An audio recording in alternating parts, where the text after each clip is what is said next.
Let's take a look at the whole process of gas calibration.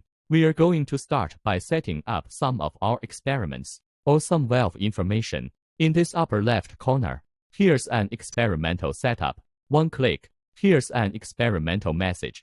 You can see it. You can enter it here. Some of our valve information. For example, the diameter number of the valve, and the stress of our work. What is the setting pressure medium? All can be set here. And there's a check number. Let's do it again. Our program, divided into one setting and 3 checks. That is, after one tuning and 3 checks are completed, I want to reduce the next valve. We are going to click on an auto number first, or you can manually number it yourself. Then we put down here. There is a requirement to set the pressure. The required setting pressure for our valve is 1.44 trillion Pa. We enter 1.44, then slide down when the setup is complete. Click this to confirm the input. You can see it. The required setting pressure here is 1.44 trillion. This decimal place can choose 2 decimal places, or a more precise 3 digits. Let's choose 3 first. Then, this allowable deviation. That's our actual setting pressure. Error range with our required setting pressure. Let's set it at 5%. Then our seal holding time. We are now holding the pressure for 5 seconds for the whole experiment. Let's run an experiment, so our holding time is short. Then it can be adjusted now. We'll set it up first. Then it's called night mode. The difference between this single-step mode and the continuous mode is, continuous mode is what you get used to. Very skilled. Yes, the whole process can be operated. Just take 3 steps in a row. The pattern is that every time you do, this buzzer always goes off once. Then you have to click it again to use it. We are going to go for continuum here. Then choose our sensor range. It's a 16 megapascal gauge. Just choose a pressure sensor of 16 megapascals. Okay, then let's do the tuning first. Tuning means taking off the safety valve. It's over. The verification process is more troublesome. The setting value is 1. Then we turn on the pressure gauge switch. Just open our high pressure stamping check valve. Then open it. Open slowly. Don't open it too fast. You can see ours. Click to confirm. This is the actual setting pressure. Current setting pressure green. The green one is something we can't change. You see its actual setting pressure is 1.455 trillion.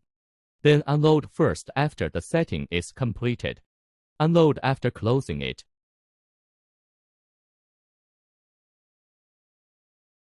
Okay, when the gauge is almost 0, then close it. Then click verify. Right.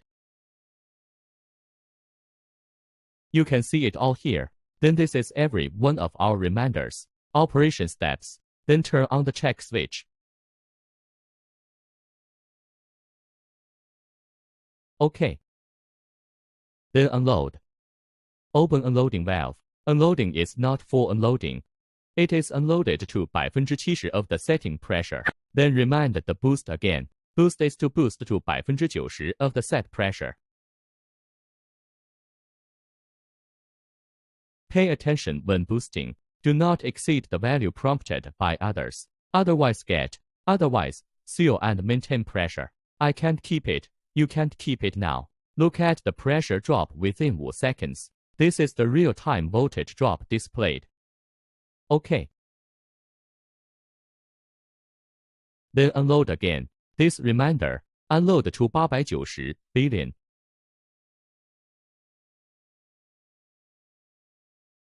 Okay, it's up to 1 megapascal again. Okay, close.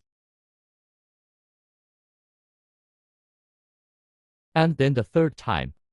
His steps are the same 3 times. Operate according to the status display bar below.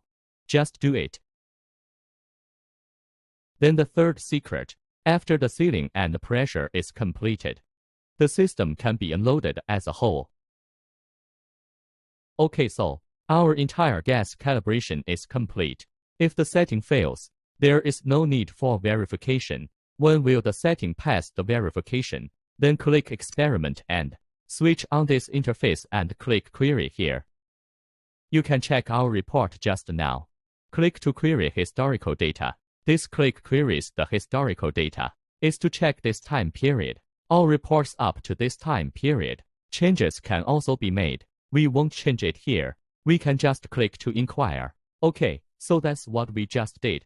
Then click Generate Validation Record. Okay, here you can choose between validation records and validation reports. There are two forms. And let's look at the record first. This is what we just did. Actual pressure curve.